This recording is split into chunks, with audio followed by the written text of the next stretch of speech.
Good afternoon class. हाँ जी, तो हम लोगों ने अब तक ऑडिट के बेसिक्स में ये बात कर ली कि ऑडिट क्या होती है, डेफिनेशन। सेकंड नंबर, ऑडिट कौन कर सकता है, ये भी हमारी कल बात हो गई, दो बात हो चुकी है।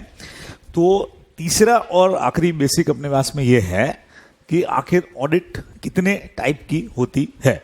थोड़ा सा बेसिक नॉलेज है, इन सब का डिटेल आपको आगे जाके भी मिलेगा, लेकिन अभी अपने को पढ़ना है इसका एकदम से बेसिक वाला पार्ट। तो जैसा आप लोग देख रहे हो, टाइप्स ऑफ ऑडिट है ना, दो बेस पे हमने इसको किया है डिवाइड। एक तो है on the basis of need, जरूरत के हिसाब से, और दूसरा है on the basis of time, यानी टाइमिंग के बेस पे। तो ऑन द बेसिस ऑफ पहले नंबर पे क्या हो गया, नीड, दूसरा on the basis of time कि कब कब ऑडिट करनी है। तो नीड के बेस पे आपको तीन तरह की ऑडिट दिख रही है। एक है इंटरनल, दूसरा है एक्सटर्नल, और बीच में एक और है सर्जरी ऑडिट। बराबर। अब क्या है ये ऑडिट्स, कैसे इनमें काम होता होगा, यहां से अपन पढ़ना शुरू करते हैं। On the basis of need सबसे पहले नंबर पे आया इंटरनल ऑडिट। तो आप अपना कॉपीज में हेडिंग लगाइए, टाइप्स ऑफ ऑडिट, हेडिंग लगा दीजिए टाइप्स ऑफ ऑडिट।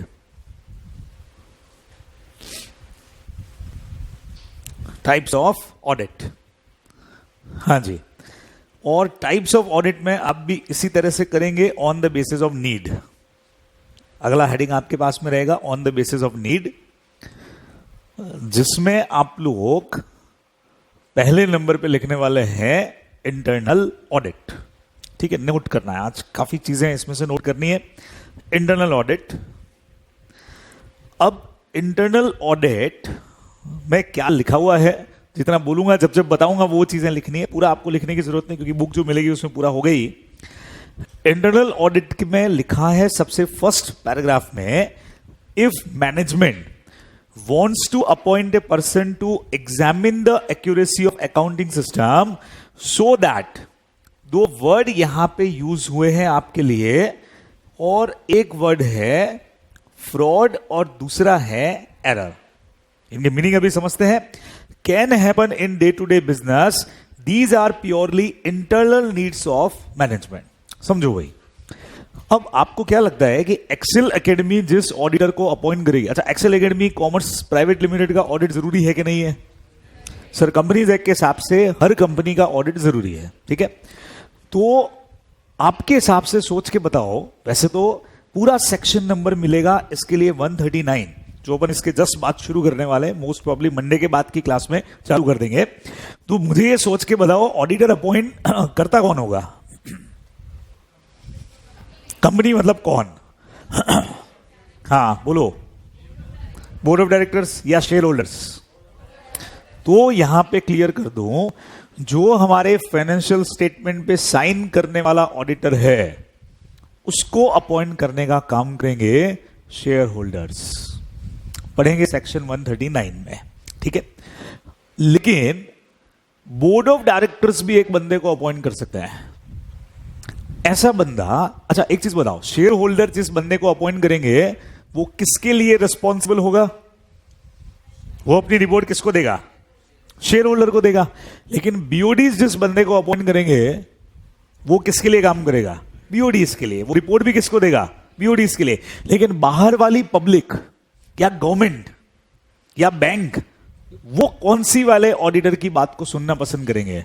वो जिसको अपॉइंट किया है शेयर होल्डर ने, और उस वाले ऑडिटर को हम बोलेंगे ये स्टैट्यूटरी ऑडिटर। बराबर, वो अभी पढ़ना है। तो अब हमने कहा कि सर वो ऑडिटर अपॉइंट हो ही रहा है, तो मैनेजमेंट ये ऑडिटर अपॉइंट क्यों कर रहा है? मैनेजमेंट ये ऑडिटर अपॉइंट क्यों कर रहा है? भाई, मैनेजमेंट भी अपने लेवल पर यह देखना चाहता है कि मेरे अंडर में जो ऑर्गेनाइजेशन है उसमें काम ढंग से हो रहा है या नहीं हो रहा है। कहीं एम्प्लॉइज में कोई, एम्प्लॉइज की तरफ से कोई फ्रॉड या एरर। अब फ्रॉड वो होता है जो इंटेंशनल किया जाए, बिल्कुल सही, और एरर वो होता है जो अनइंटेंशनली हो जाए। बहुत सिंपल है। ठीक है, अपना चैप्टर नंबर 3 में अपन इसको पढ़ेंगे। चैप्टर 3 अपना एक है, उसमें इनका डिटेल आएगा। चैप्टर 3 और फिर चैप्टर 5 में पूरा डिटेल में। अच्छा, एरर्स वही मेनली जो आप लोग पढ़ के आए 11th-12th में, वो एक होता है error of commission, error of omission, ध्यान में आया, एरर ऑफ प्रिंसिपल, वही वाला एग्जैक्टली वही पार्ट है। तो जो जानबूझ के किया जाए वो फ्रॉड है, जो अनजाने में हो जाए, बिना किसी अनइंटेंशनली हो जाए, उसको एरर्स कहते हैं।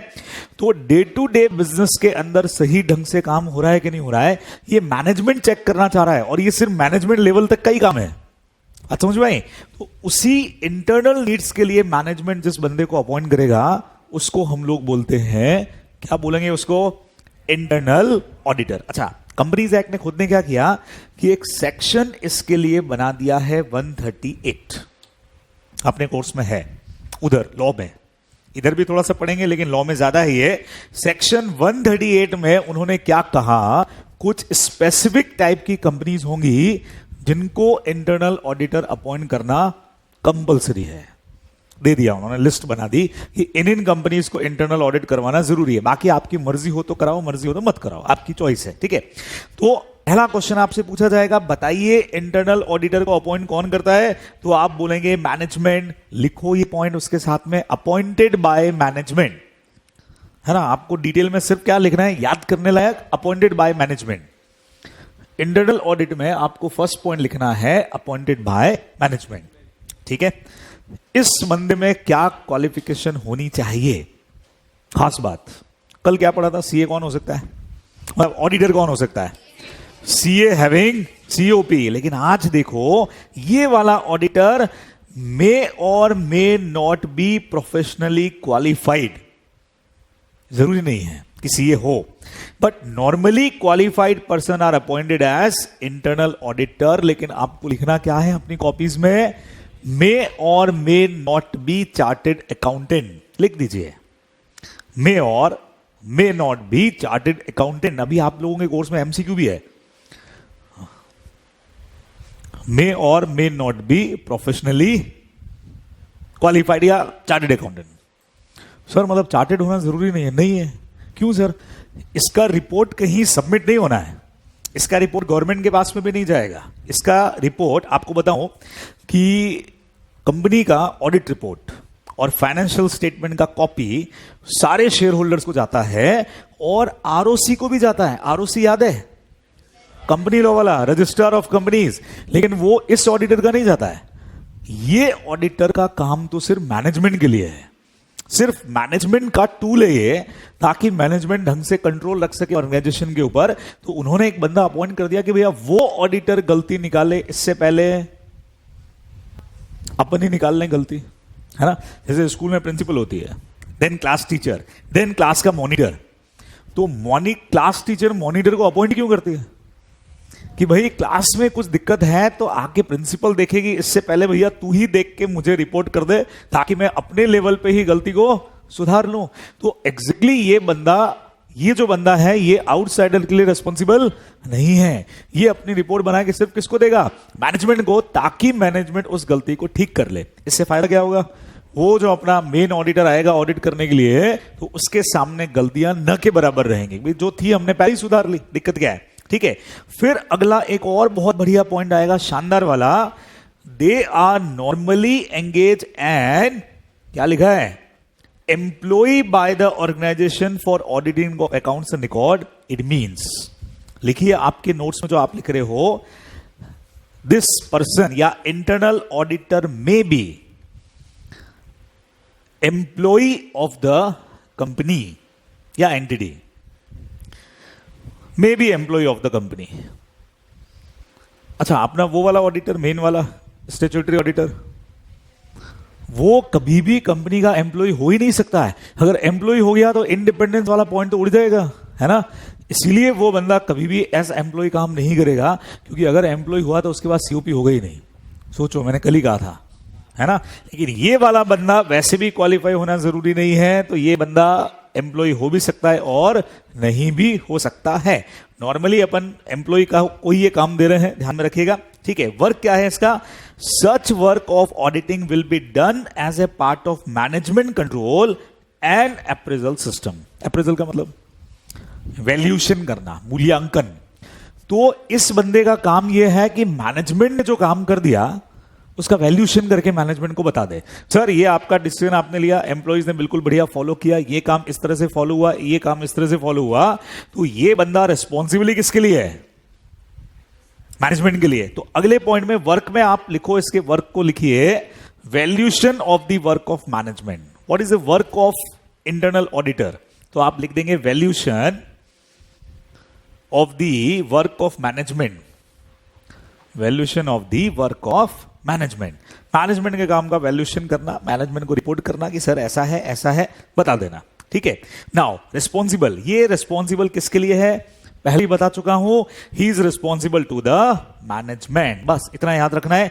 फिर ये लिखना भी है आपको, then he is required to carry out the directives and instruction of the management, इसको लिखने की जरूरत नहीं, he is responsible to the management.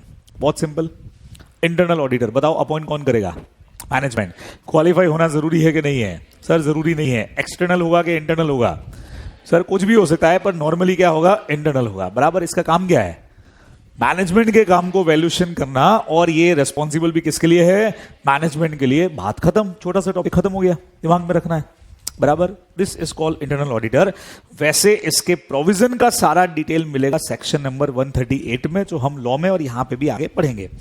अब सवाल आता है एक्सटर्नल ऑडिट क्या होती है? पढ़ते हैं। During life time of entity enters into contract with third parties like bank or financial institution for getting loan or finance.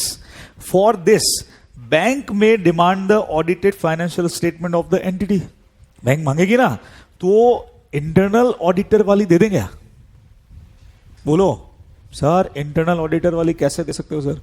वो तो बंदा भी हमारा एम्प्लॉई है, प्लस क्वालिफाई भी हो नहीं हो, प्लस बात भी वो हमेशा किसकी मानेगा? मैनेजमेंट की। तो ऐसे में to satisfy the need of bank और financial institution, entity must appoint a person to give opinion on financial statement. Opinion मतलब पॉइंट ऑफ व्यू। और क्या ओपिनियन देनी होती है? Whether financial statement are giving true and fair view और not, है ना। तो here the need is purely external. तो आप हेडिंग लगाएंगे एक्सटर्नल ऑडिट का, और हेडिंग लगाने के बाद पहला पॉइंट ये लिखेंगे जो वहां लिखा है, he is appointed by the share holders. ये बंदे को शेयर होल्डर अपॉइंट करते हैं भाई, he is appointed by share holders. Point number first आपका, appointed by share holder. Qualification check करो। मस्ट बी चार्टेड अकाउंटेंट, लिख लीजिए, इस बंदे का चार्टेड अकाउंटेंट होना जरूरी है। मस्ट बी प्रोफेशनली क्वालिफाइड, बोले तो सीए। आप बोलो एम्प्लॉय होगा कि नहीं होगा? नहीं होगा। तो must be outsider of the organisation. देखो हमने लिखा है मस्ट नॉट बी एम्प्लॉय और having interest in the organisation, मतलब मस्ट बी आउटसाइडर। एम्प्लॉय नहीं होना चाहिए, बिल्कुल भी नहीं होना चाहिए। और इसका वर्क क्या है? External auditor is appoint to comment upon the reliability of the financial statement, है ना। तो इसका वर्क क्या है? लिखिए, give opinion on financial statement, ऐसे लिख दीजिए। इसका वर्क रहेगा give opinion on financial statement, whether they are true and fair और not. Give opinion on financial statement whether they are giving true and fair view or not. हम पूरा लिखते हैं, whether they are giving true and fair view or not. ठीक है। और ये responsible किसके लिए है? जिन्होंने अपॉइंट किया, यानी कि शेयर होल्डर्स के लिए। ये शेयर होल्डर को अपना रिपोर्ट देगा, फिर वो आगे बैंक, फाइनेंशियल इंस्टीट्यूशन जिसको देना चाहे देते रहो। ये होता है एक्सटर्नल ऑडिटर। बराबर। अब सोचो, अगर यही एक्सटर्नल ऑडिटर लॉ के प्रोविजंस की वजह से अपॉइंट करना पड़े, तो स्टैट्यूटरी ऑडिटर अपना हो गया, उसमें और एक्सटर्नल में ज्यादा फर्क नहीं है। चेक करो वहां से। If external need force by the law और statutes, then some external auditor is known as statutory auditor. बहुत सिंपल है। लॉ आगे दिया मैंने, Audit is required under various laws like Companies Act, Income Tax Act, Banking Regulation Act, Electricity Supply Act, Cooperative Societies Act. इनकी वजह से audit करवाना जरूरी है. तो जब कोई ऑडिटर लॉ के प्रोविजंस की वजह से अपॉइंट होता है तो उसी को अपन बोलते हैं स्टैट्यूटरी ऑडिटर. बस होता ये वही है, एक्सटर्नल वाला बंदा है ना. अब देखो ऐसा अपॉइंटमेंट चेक करो, हेडिंग डालना और अपॉइंटमेंट लिखना. अब अपॉइंटमेंट की बढ़िया चीज है, लिखिए he is appointed by the share holders और गवर्नमेंट और बाय मैनेजमेंट. लिखना बढ़िया चीज है. He is appointed by the share holders और बाय गवर्नमेंट और बाय मैनेजमेंट. लेकिन आगे बहुत खास line, as prescribe by the statute या as prescribe by the law.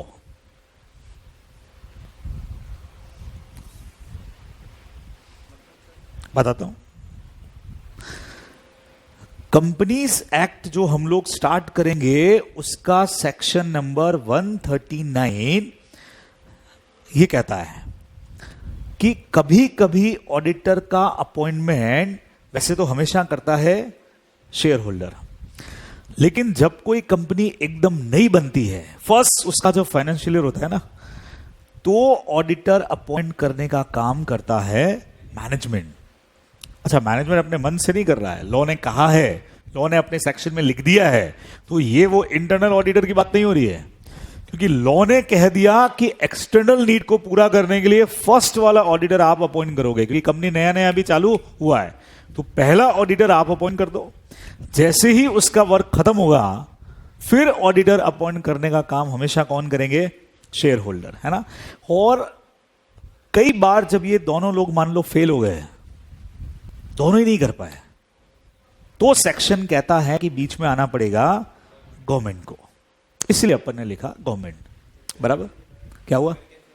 हाँ, कर कैसे नहीं पाते हैं.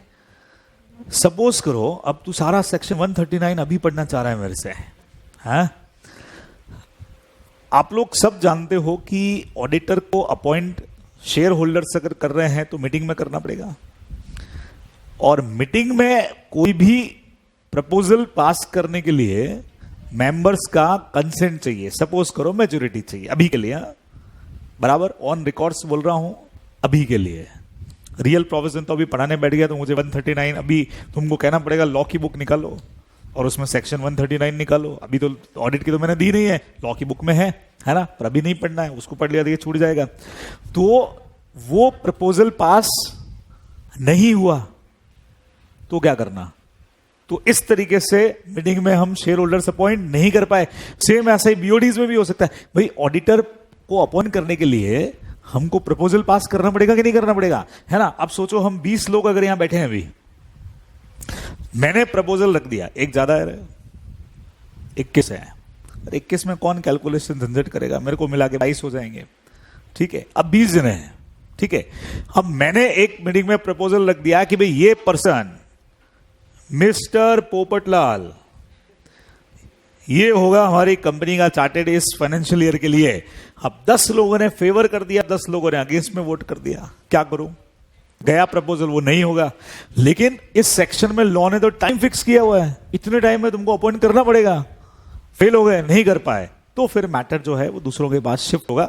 सिर्फ अभी के लिए आपका जो डाउट था उसको सॉल्व करने के लिए बोला है. बाकी इसका पूरा एक प्रोसीजर सेट होता है कि क्यों फेल हो गए, कैसे फेल हो गए, वो सब मैं तब बताऊंगा. ठीक है, बराबर. तो आते हैं वापस से बैक टू पॉइंट. अच्छा, qualification 100% the auditor must possess qualification जो एक्ट में दी हुई हो. इस बार हम कह ही नहीं रहे कि प्रोफेशनली होगा कि नहीं होगा, जो एक्ट में दी है. और एक्ट में जरूर दे रखी है, जैसे कंपनीज एक्ट में क्या दे रखा है? CA in companies act and income tax act. CA भी कौन सा? जिसके पास में क्या हो? सीओपी हो, वही कर सकता है, दूसरा कोई ऑडिट नहीं कर सकता है. बराबर, ध्यान रखना है. तो जैसा एक्ट में दे रखा हो वो फॉलो करेंगे. अच्छा, ये बंदा क्या लिखा है? They must not be employ और having interest in the organisation, must be outsider. Note करना, क्वालिफिकेशन लिखोगे, क्वालिफिकेशन में लिख दोगे as prescribe by law. Qualification वाले पॉइंट में इस बार अपन कुछ लिख ही नहीं रहे, एज प्रिस्क्राइब अंडर लॉ. जो लॉ बोले वो कर लेंगे. कोई और भी हो सकता है, कैसे, किस में, कौन से वाले पॉइंट में पूछ रहा है? सेकंड में, जो लॉ बोले, जो लॉ बोले। अब सारे प्रोविजन तो अभी जान लगा तो कैसे काम चलेगा। हाँ, अब जो तूने कहा कोई और हो सकता है क्या, तो तुम्हारे जो कोर्स में है वो मैंने दोनों लिख दिए यहाँ पे। कंपनीज एक्ट तुम्हारे कोर्स में है, इनकम टैक्स एक्ट तुम्हारे कोर्स में है, दोनों ही कोर्स में है, और दोनों में ऑडिट सिर्फ कौन कर सकता है? सीए ही कर सकता है। लेकिन चलो फिर भी एक थोड़ी सी नॉलेज दे दूं, अपने ऑडिट के कोर्स में कोऑपरेटिव सोसाइटी का ऑडिट भी है, और कोऑपरेटिव सोसाइटी का ऑडिट करने के लिए सीए होना जरूरी नहीं है। लिखा हुआ है, एक्ट में लिखा हुआ है, इसमें मेरा कोई रोल नहीं है। कोई भी उसमें एक क्वालिफिकेशन दे दी है कि अगर किसी बंदे ने कोऑपरेटिव समझते हो, जैसे अमूल है, कोऑपरेटिव सोसाइटी है, मैंने पढ़ाते वक्त कहा था आपको, जब मैंने आपको पढ़ाया था, क्या क्या क्या कब पढ़ाया था ये cooperative society word? Body corporate में एक्सक्लूड है कोऑपरेटिव सोसाइटी, है ना? तो कोऑपरेटिव सोसाइटी एक्ट में लिखा हुआ है कि कोऑपरेटिव सोसाइटी का ऑडिट वो बंदा या तो चार्टेड हो, या फिर ऐसा बंदा जिसने कोऑपरेटिव सोसाइटीज के मैटर्स में डिप्लोमा कर रखा हो। ये जो कोऑपरेटिव सोसाइटीज का लॉ बना हुआ है, कई सारी यूनिवर्सिटीज इसमें डिप्लोमा कोर्स करवाती है, तो जिस बंदे ने वो डिप्लोमा कोर्स किया हुआ है वो भी कोऑपरेटिव सोसाइटी की ऑडिट कर सकता है, तो कर सकता है। इसलिए वहां पे सीए की जरूरत हमको नहीं है, मे बी, है ना? तो इसीलिए हमने कहा इसमें जो लॉ कहेगा बस वो बंदा ऑडिट कर सकता है। अच्छा, फिर देखो, आउटसाइडर तो हो गई होगा, इनसाइडर तो होने का सवाल ही नहीं है। ये वर्क इसका जो भी काम है, जो भी स्कोप है, जो भी इसके राइट्स हैं, वो सब कहां दिए हुए हैं? लॉ के अकॉर्डिंग। इसमें कुछ सुनना ही नहीं हमको, है ना? और आपको बताऊं, कंपनीज एक्ट का सेक्शन नंबर काम करेगा 143। ये सब सेक्शन जो बता रहा हूं ना, आपकी लॉ की बुक में दे रखा है, पूरा चैप्टर दे रखा है। हमारे कंपनी लॉ का आखिरी चैप्टर जो आप लोगों की बुक में है वो यही है, कंपनी ऑडिट, पूरे अपने इधर के कोर्स में भी है, ठीक है? तो सेक्शन 143 का हेडिंग ही यही है, powers and duties of the auditor. उसमें सारा इसका वर्क, स्कोप, क्या करना क्या नहीं करना, सब लॉ बताएगा। और ये बंदा रेस्पॉन्सिबल बट ऑब्वियस है शेयर होल्डर्स के लिए और गवर्नमेंट के लिए रहेगा, क्योंकि लॉ के हिसाब से अपॉइंटेड है तो गवर्नमेंट के लिए भी रेस्पॉन्सिबल है, अपने को ध्यान में रखना चाहिए, है ना? फिर एक लाइन दी हुई है अपने को, वैसी ही लाइन जो अपनी थी सबसे पहले इंडियन कॉन्ट्रैक्ट में पढ़ी, ऐसी line, all contracts are agreement but all agreements are not contract. फिर हमने पढ़ा all companies are body corporate but all body corporate are not companies. वैसे ही ये भी क्या लिखा है, हर स्टैट्यूटरी ऑडिटर जो है वो एक्सटर्नल ऑडिटर तो होगा, लेकिन हर एक्सटर्नल वाला स्टैट्यूटरी ऑडिटर हो ऐसा जरूरी नहीं है, बट ऑब्वियसली जरूरी भी नहीं है। हमने क्या कहा, वो एक्सटर्नल ऑडिटर जो लॉ की वजह से अपॉइंट हो रहा है वो स्टैट्यूटरी है, तो जो लॉ की वजह से नहीं हो रहा है वो खाली एक्सटर्नल है, वो अपनी मर्जी से अपॉइंट कर रहे हैं, बराबर, सिंपल है। तो on the basis of need था ना ये, बोलो हेडिंग क्या थी हमारी, on the basis of need. 3 तरह का ऑडिट हमारे पास में आ गया। नंबर 1 पे इंटरनल, बताओ इसको अपॉइंट कौन करेगा? ये रेस्पॉन्सिबल किसके लिए है? क्वालिफिकेशन हो, क्वालिफाई नहीं हो, सब चलेगा। इंटरनल के एक्सटर्नल, इंटरनल बंदा हो सकता है, खत्म। सेकेंड नंबर एक्सटर्नल, इसको अपॉइंट कौन करता है? सर शेयर होल्डर करते हैं। ये रिस्पॉन्सिबल भी किसके लिए है? ये बंदा इनसाइडर के आउटसाइडर, क्वालिफिकेशन, सर सीए होना चाहिए बंदा, तो सीए ही हमको चाहिए, ठीक है। अब उसी में अगर लॉ कह दे कि आपको लॉ के हिसाब से अपॉइंट करना है, स्टैट्यूटरी ऑडिटर हो गया, इसको अपॉइंट कौन करेगा? सर जैसा लॉ कहे, एक लाइन में बोलूं, जैसा लॉ कहे, लॉ बोले मैनेजमेंट तो मैनेजमेंट, शेयर होल्डर तो शेयर होल्डर, गवर्नमेंट खुद बोले हम करेंगे तो हम करेंगे, लॉ जैसा बोले। इसका वर्क का स्कोप, सर लॉ जैसा बोले, ठीक है। ये पर्सन क्वालिफाई होगा कि नहीं होगा? सर जैसा लॉ बोले, लॉ कहे कि क्वालिफाई होना चाहिए, सीए होना चाहिए, तो ओके, ठीक है। और ये बंदा रेस्पॉन्सिबल भी जैसा लॉ कहे। अब लॉ में लिखा हुआ है कि शेयर होल्डर के लिए लायबल है, गवर्नमेंट के लिए रेस्पॉन्सिबल है, तो है, ये अपने को ध्यान में रखना है, बराबर, बहुत सिंपल। हाँ जी, अब सवाल ये है कि जैसे फॉर एग्जाम्पल अपन कंपनी से बाहर निकलते हैं, है ना, मुझे अपने बुक्स का ऑडिट करवाने की इच्छा हो गई। अच्छा, मैं मान लो गवर्नमेंट के हिसाब से ऑडिट लिमिट में भी नहीं आ रहा हूं, लेकिन मुझे इच्छा हो गई कि मैं अपने बुक्स की ऑडिट करवाऊं, तो मेरे लिए जो ऑडिटर अपॉइंट होगा वो एक्सटर्नली होगा, और वो रेस्पॉन्सिबल किसके लिए? बट ऑब्वियस है, उसने मेरा ऑडिट रिपोर्ट बनाया, साइन किया और मेरा इनकम टैक्स रिटर्न फाइल किया, तो ऑटोमेटिकली समझ लो कि वो गवर्नमेंट के लिए भी रेस्पॉन्सिबल हो गया, है ना। पर वो किसी लॉ में नहीं आया। क्यों नहीं आया? क्योंकि मुझ पे लॉ का प्रोविजन अपॉइंट नहीं हो रहा है ना। जैसे मान लो गवर्नमेंट ने बोला अगर आपका रेवेन्यू 25 लाख रुपए से ऊपर निकल जाए तो ऑडिट करवाना जरूरी है। मेरा 25 लाख से ऊपर है तो गवर्नमेंट के हिसाब से अब जो ऑडिटर हो गया वो स्टैट्यूटरी ऑडिटर हो गया, जरूरी है ऑडिट करवाना मुझे। लेकिन 25 लाख से कम है फिर भी मैं ऑडिट करवाना चाह रहा हूं तो एक्सटर्नल ऑडिटर हो गया बस। और इंटरनल ऑडिटर का कंसेप्ट कंपनीज के अलावा नॉर्मली आपको कहीं देखने को, क्योंकि मैनेजमेंट होता ही किसमें है? कंपनीज में होगा ना, बीओडीज मैनेजमेंट, वो सिर्फ किसमें होता है? कंपनीज में होता है। वो सिर्फ आपको कंपनीज में देखने को मिलेगा, अपने को ध्यान में रखना है, ठीक है, बराबर। अब आपको एक चीज बीच में और बताता हूं इंटरेस्टिंग। जब हम लोग ऑडिट करने के लिए किसी भी एंटिटी में एंटर करेंगे, है ना, पहला पॉइंट प्रोसेस कल जो बता रहा था आपको, अपॉइंटमेंट से चालू करेंगे। सबसे पहले एंटिटी में घुसते ही आप एंटिटी के बिजनेस को करोगे अंडरस्टैंड। यही होता है ना, बिजनेस समझोगे। एक और चीज आपको अंडरस्टैंड करनी पड़ती है बहुत जबरदस्त वाली, वो है इंटरनल कंट्रोल सिस्टम। समझना, बीच में बता रहा हूं, क्योंकि इंटरनल ऑडिटर भी मैनेजमेंट का काम है और इंटरनल कंट्रोल सिस्टम हमारा सबसे जबरदस्त चैप्टर है। जब अपन पढ़ लेंगे ना तब आपको बोलूंगा यूट्यूब पे जाके मेरा वीडियो देखो आप, एक जो मैंने स्टडी मेट से बनाया है। और ये वो टॉपिक है जो अपना चैप्टर नंबर 4 होगा, जिससे ज्यादातर लोग घबरा जाते हैं, सर बहुत बड़ा चैप्टर है, सर बहुत डिटेल है इसके अंदर, है पढ़ना पड़ेगा। अब internal control system auditor check करता है, क्योंकि एक चीज सोचो, जितना पावरफुल इंटरनल कंट्रोल सिस्टम होगा उतना फ्रॉड और एरर के चांसेस कम होंगे और उतना ही ज्यादा ऑडिटर को अपने प्रोसीजर कम लगाने पड़ेंगे। कनेक्शन है सबका, बात समझ में आ रही है? भाई मैं ऑडिट करने के लिए गया और मुझे पता लगा इनका इंटरनल कंट्रोल सिस्टम बहुत जबरदस्त है यार, मैनेजमेंट ने पूरा जोरदार कंट्रोल करके रखा है। जोरदार कंट्रोल है तो फ्रॉड और एरर के चांसेस कम है तो मुझे ऑडिट भी कम करनी, मतलब प्रोसीजर कम लगाने पड़ेंगे। तो इसीलिए मुझे जाते ही बिजनेस अंडरस्टैंड करने के साथ साथ इंटरनल कंट्रोल सिस्टम का नॉलेज लेना बहुत जरूरी होता है। और आपको मैं अभी यही इंटरनल कंट्रोल सिस्टम का एक एग्जांपल देता हूं ताकि आपको मैनेजमेंट का रोल समझ में आए, है ना।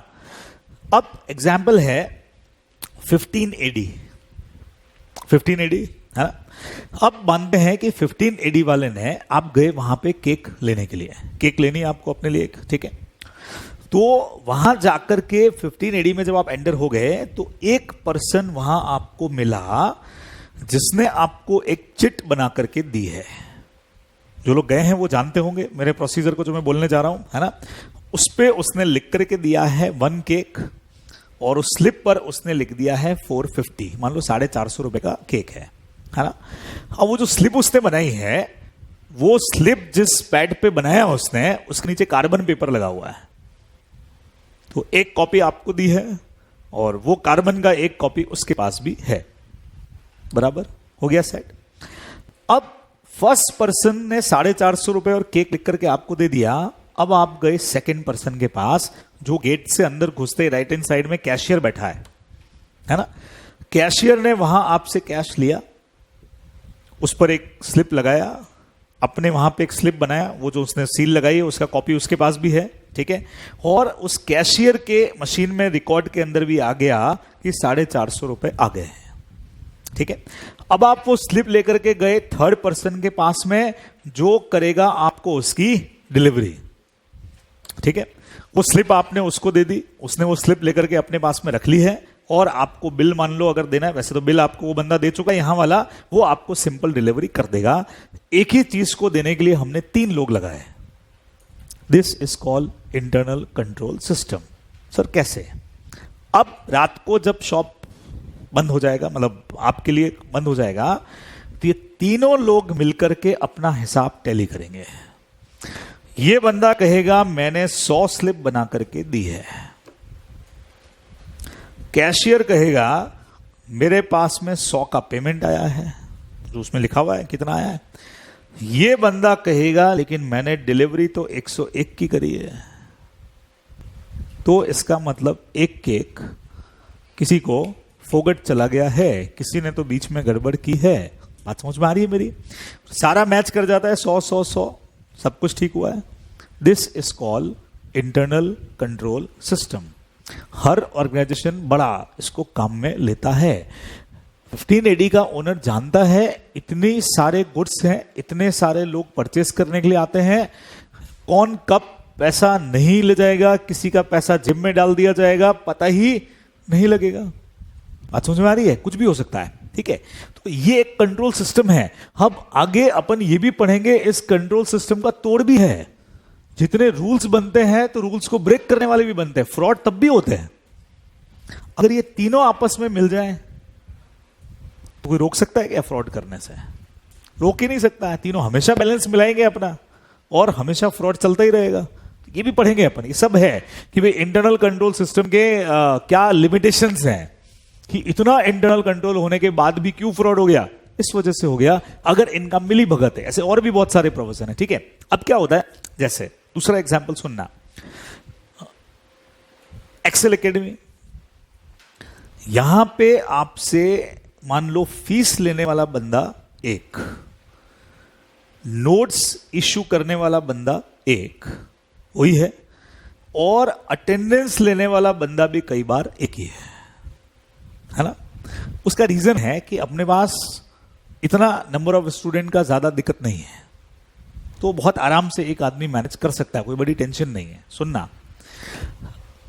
मितेश सर और बिहानी सर के दोनों के लड़के जो हैं वो कोटा पढ़ रहे हैं अभी, साइंस स्ट्रीम में IIT के लिए गए हुए हैं। मितेश सर का भी और बिहानी सर का भी अभी गया है, मितेश सर का पहले से वही है। तो उन लोगों ने बताया कि सर वहां तो मतलब पूरा इंडस्ट्री है ना, 2-2 हजार 5-5 हजार स्टूडेंट फेस टू फेस में, बाकी और अलग दूसरी क्लासेस में फीस लेने के लिए 10 लोग बिठाए हुए हैं, नोट्स इश्यू करने के लिए अलग डिपार्टमेंट है, अटेंडेंस के लिए वो लग रखा है फेस रिकॉर्डर वाला, कि आपको अंदर क्लास में एंटर होना है तो उसमें से फेस दिखा करके बोला हेलो प्रेजेंट, तो अटेंडेंस रिकॉर्ड हो जाएगी। और जिस दिन आपका फेस उसमें नहीं दिखा, हाफ एन आवर में आपके फादर के मोबाइल के ऊपर मैसेज पहुंच जाएगा कि एब्सेंट। इतना खतरनाक सिस्टम है ना। फीस लेने वाला अलग, ये अलग, सब कुछ। तो सर इतने लोगों की अब जो इंटरनल कंट्रोल समझा रहा हूं वो सुनना। कैसे चेक हुआ? फीस देने वाले ने अपने एंट्री करी, नोट्स देने वाले ने अपने एंट्री करी, अटेंडेंस लेने वाले ने अपने एंट्री करी, तीनों अलग अलग लोग हैं। लास्ट में मैच कर लिया, इसने बोला मैंने 100 लोगों का फीस लिया, मैंने 100 लोगों को नोट्स दिया, क्लास में 100 लोग आए, मैच कर गया, मतलब गड़बड़ नहीं है। अब सोचो अगर यही सब काम करने वाला एक ही आदमी हो तो क्या हो सकता है? मान लो एक ही आदमी हो, है ना, बड़ा ऑर्गेनाइजेशन है और आदमी एक ही है। बंदा उसके पास गया, हाँ साहब कितनी फीस है? 50,000। एक काम करते हैं, मैं आपको 40,000 में एडमिशन दे दूंगा, अंडर द टेबल 40,000 दे दो। दे दिए 40,000। फीस लेने वाला वही बंदा है, वो ये 40,000 रिकॉर्ड करेगा ही नहीं। नोट्स देने वाला भी यही बंदा है, नोट्स भी इशू कर देगा। अटेंडेंस लेने वाला भी यही बंदा है, उसका अटेंडेंस लेगा ही नहीं। और सोचो आज बहुत बड़ी क्लास हो और उसमें कोई 2-4 लोग ऐसे ही आकर के बैठ जाएं तो फैकल्टी को दिखेगा क्या कि कौन आया कौन नहीं आया? क्या कहते हो, है ना। तो 100 स्टूडेंट तो रजिस्टर्ड है मान लो, और उसने 5 स्टूडेंट अपने बिठा दिए जिनका फीस उसने खुद ने पर्सनली लिया है। हमको पता लगेगा क्या? सवाल ही नहीं है, लगना ही नहीं है। हो गया फ्रॉड।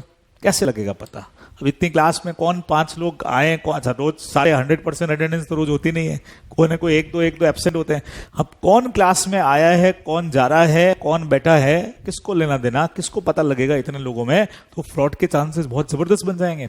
अपने यहाँ तो दिक्कत इसलिए नहीं है कि भाई स्टूडेंट साइंस जितना मार्क्स तो है नहीं अपने पास में, साइंस जितना मार्क्स अपने पास में नहीं है कॉमर्स के अंदर, ठीक है। तो आराम से पता लग जाता है कि कौन आया कौन नहीं आया। अदरवाइज क्या पता लगे कौन नहीं आया, ठीक है। पहले कोई टाइम पे हम लोग के भी इधर लगते थे, मैंने आपको बोला भी था कि एक बैच लगता था 250 स्टूडेंट्स का। अब 250 में 4 नए बैठे तो हमको थोड़ी पता लग रहा है कौन बैठा है, ठीक है। या बाहर आउट ऑफ जोधपुर जहां 600 बच्चों का एक बैच लगता था कोई टाइम में, इंदौर वगैरह के अंदर, या ऑडिटोरियम पूरा 2,500 स्टूडेंट का एक बैच पूरा। अब सोचो 2,500 में अगर ये इंटरनल कंट्रोल सिस्टम नहीं हो और 50 लोगों को भी किसी ने पर्सनली फीस लेकर के बिठा दिया हो तो पता लगेगा क्या? इसीलिए चाहिए होता है इंटरनल कंट्रोल सिस्टम। अब ये इंटरनल कंट्रोल सिस्टम ढंग से काम कर रहा है कि नहीं कर रहा है, उसके लिए वो बंदा अपॉइंट किया अपन ने, कौन सा? इंटरनल ऑडिटर, कि भाई मेन अपना स्टैट्यूटरी या एक्सटर्नल ऑडिटर आकर के कंप्लेन करेगा, इससे पहले अपन तो पता कर लें कि अपना सिस्टम सही है कि नहीं है, तो जहां तक हो सके हम ही ठीक कर लें, फिर वो बोलेगा तब ठीक करेंगे। क्या मतलब निकलेगा? इसके लिए ये इंटरनल ऑडिटर मैनेजमेंट का ही एक फंक्शन है जो अपने को ध्यान में रखना है। ठीक है, बराबर। छोटा सा एग्जांपल दिया अभी तो मैंने, बाकी पूरा डिटेल अपना चैप्टर है। तो ये अपना एक पोर्शन था on the basis of need, हमने कुछ ऑडिट्स पढ़ी। अब आता है on the basis of time, भी हमारे पास 3 तरह के ऑडिट है। एक नाम से बताओ, कंटिन्यूअस ऑडिट और फाइनल ऑडिट। कंटिन्यूअस ऑडिट वो है जो पूरे साल चलेगी, और फाइनल ऑडिट वो है साल खत्म होने पे होगी। अच्छा, खुद सोच के बताओ प्रैक्टिकली, अब दिमाग लगाना है, इसमें बहुत कुछ चीजें हैं लेकिन आपको सिर्फ मीनिंग लिखना है, बाकी डिटेल लिखने की जरूरत नहीं है। सोचो 18-19 का ऑडिट करना है, ऑडिटर को आपके हिसाब से काम कब चालू करना चाहिए, नॉर्मली कब कर सकता है वो? साल चालू हुआ है 1 अप्रैल 18 को, खत्म हुआ है 31 मार्च 19 को, बोलो उसका काम चालू कब होगा? 1 अप्रैल 18 से? हाँ, मतलब आफ्टर 31 मार्च। ऐसा क्यों सर? जब तक फाइनेंशियल स्टेटमेंट बन के तैयार नहीं होंगे ऑडिटर करेगा क्या? अकाउंट जब तक बंद नहीं हो जाएंगे, कंपनी एंटिटी अपनी तरफ से क्लोज नहीं कर देगा, तब तक सीए काम कैसे चालू करेगा? तो इसका मतलब ऑडिट तो 31 मार्च के बाद ही होगी उस साल की। सही है, बराबर है। तो फिर कंटिन्यूअस ऑडिट का कंसेप्ट क्यों आया, ये चीज सीखनी है आपको। ऑडिटर का काम तो 31 मार्च के बाद ही है, क्योंकि फाइनेंशियल स्टेटमेंट तो उसके बाद ही बनेंगे। क्या कहते हो? 31 मार्च को साल खत्म होगा, तब P&L बैलेंस शीट सब कुछ तैयार है, फिर ऑडिटर अपना काम आकर के चेक करेगा, सारी चीजों को चेक करेगा, आपका जनरल, आपका लेजर, आपने क्या क्लोजिंग किया, क्या एडजस्टमेंट किया, आउटस्टैंडिंग, प्रीपेड, सब चेक करेगा। तो मेनली ऑडिट तो फाइनल ऑडिट ही होनी चाहिए। तो फिर कंटिन्यूअस ऑडिट क्यों है? सोचो, अब बीच में एक पॉइंट और, कंपनी लॉ और बाकी लॉस की भी रिक्वायरमेंट है। मेन कंपनी लॉ की रिक्वायरमेंट बता रहा हूं, 30 सितंबर तक ऑडिट करना कंपलसरी है। डेट दिमाग में बिठा लो। फाइनेंशियल ईयर 18-19 का ऑडिट कब तक हो जाना चाहिए? बोलो, 30 सितंबर 19 तक ऑडिट करना कंपलसरी है। अच्छा, ऑडिट करना भी नहीं, 6 महीने बाद ही होगा ना, 18 तो नहीं सोच रहे हो, 30 सितंबर 18 फाइनेंशियल ईयर खत्म हुए बिना ऑडिट कैसे करोगे? अच्छा, ये कंसेप्ट कैसे आया? लॉ का प्रोविजन है, सीखो। हर कंपनी को हर साल, एवरी ईयर, बुलानी पड़ती है एजीएम, और एजीएम में आपको रखने पड़ते हैं अपने ऑडिटेड फाइनेंशियल स्टेटमेंट। रखने पड़ते हैं का मतलब सारे मेंबर्स को देने पड़ते हैं, सर ये हमारे ऑडिटेड फाइनेंशियल स्टेटमेंट पकड़ो। और एजीएम का रूल है 30 सितंबर तक हर साल हर कंपनी का एजीएम हो जाना चाहिए। तो ऑडिट तो उससे पहले हो जानी चाहिए। तो प्रैक्टिकली ऑडिटर को ऑडिट करने के लिए कितना टाइम मिलेगा? अप्रैल, मई, जून, जुलाई, अगस्त। मैं तो सितंबर तक भी नहीं जा रहा हूं, अगस्त तक तो खत्म करें।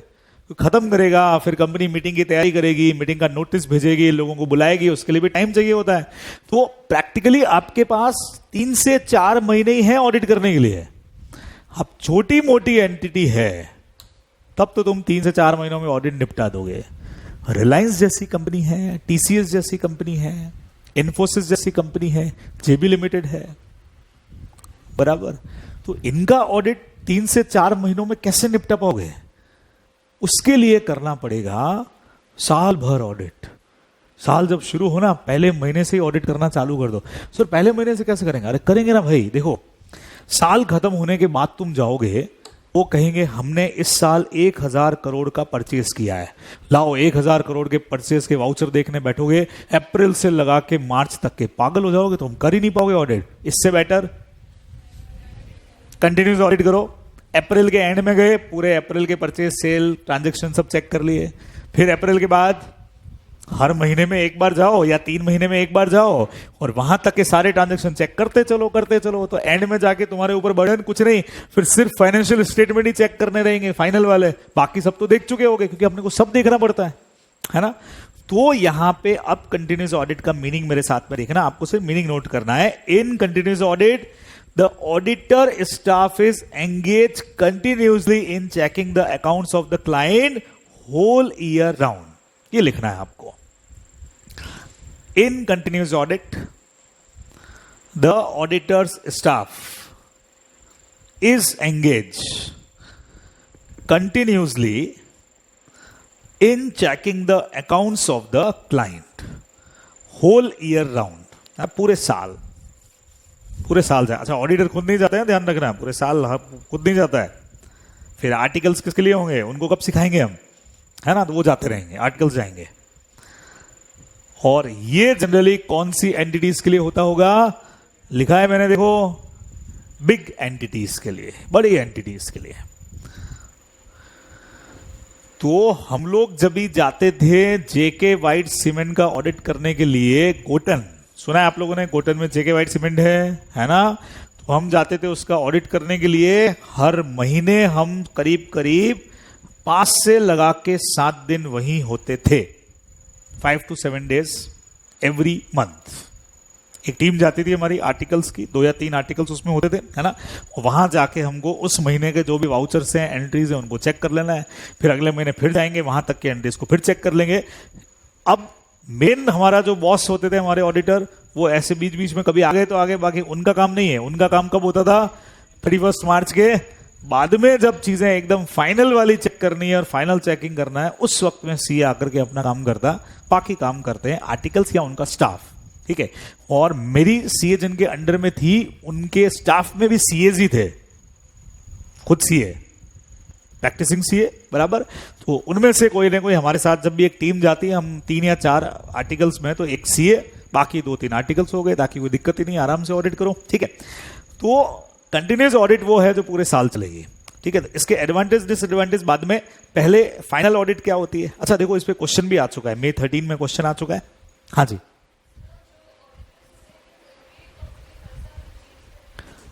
सेक्शन नंबर 140, ये जितने मन में डाउट्स हैं इनको संभाल के रखो, कहीं पे कॉपी में नोट करके रखो। आपको सब बताएंगे कि रूल क्या है। बीच में आपने पूछ लिया तो बता देता हूं, अभी रूल ये है कि एक कंपनी एक जो ऑडिटर अपॉइंट करेगी वो 5 साल तक के लिए करेगी, उसके बाद चेंज 5-5 साल के लिए। हर साल वाला सिस्टम अभी हटा दिया है। पहले था कंपनीज एक्ट 1956 में, एवरी ईयर नया प्रपोजल, सेम को करो चाहे रिटायर करो उसको, लेकिन सारे प्रोविजन हैं अपने कोर्स में, लॉ ने सब कह दिया आपको कि कैसे करना है, कब अपॉइंट करना है, किसको अपॉइंट करना है। अच्छा, उसमें भी तो बड़ा कंफ्यूजन है। सोचो, कंपनी में 1000 मेंबर हैं, ऑडिटर का नाम कौन प्रपोज करेगा और कितने ऑडिटर का नाम प्रपोज होगा, सोचो। अभी तुम इतने लोग बैठे हो यहां पे, ये कहे सर उनको अपॉइंट कर दो ना, ये कहे नहीं उनको करना है, ये कहेगा नहीं मेरे तो उनको करना है। अरे भाई क्या करना है, फिर तो ऐसे तो हम पागल हो जाएंगे। तो सोचो, जब हम आप लोगों की मीटिंग बुलाएंगे ना, तो मीटिंग से पहले ही हम आपको एक नेम सेलेक्ट करके प्रपोजल भेजेंगे। अब उस एक नेम कैसे सेलेक्ट होता है, बस मन में आने दीजिए, डाउट्स को ख्याल आने दीजिए, सवाल आने दीजिए, सबका आंसर पढ़ेंगे अपन, है ना। अच्छा, फाइनल ऑडिट क्या होता है, क्या होता है, एन ऑडिट विच कमेंस, ये बीच वाला टॉपिक अभी करवाना है, बहुत इंपॉर्टेंट है, ये आज की क्लास में नहीं लेंगे, कल लेंगे इसको। आज पहले फाइनल ऑडिट पढ़ते हैं। Annual audit, an audit which commences after the books have been closed, है ना, at the end of accounting period and thereafter is carried on until is completed. साल खत्म होने के बाद शुरू होगी और जब तक फिर खत्म नहीं हो जाती है चलेगी, 2-3 महीने चलती है ये। Generally it is suitable for small entities. लिखिए, मीनिंग लिख लीजिए इसका फटाफट, हेडिंग डालिए फाइनल ऑडिट। और फाइनल ऑडिट में लिख दीजिए an audit which commences after the books have been close at the end of accounting period. इतना भी लिख दोगे तो चलेगा, ये आगे लिखने की जरूरत नहीं है। Thereafter is carried on until completed, कुछ नहीं, सीधा कब शुरू होती है ये, बुक्स बंद होने के बाद, है ना। और स्मॉल एंटिटीज के लिए जरूरी है।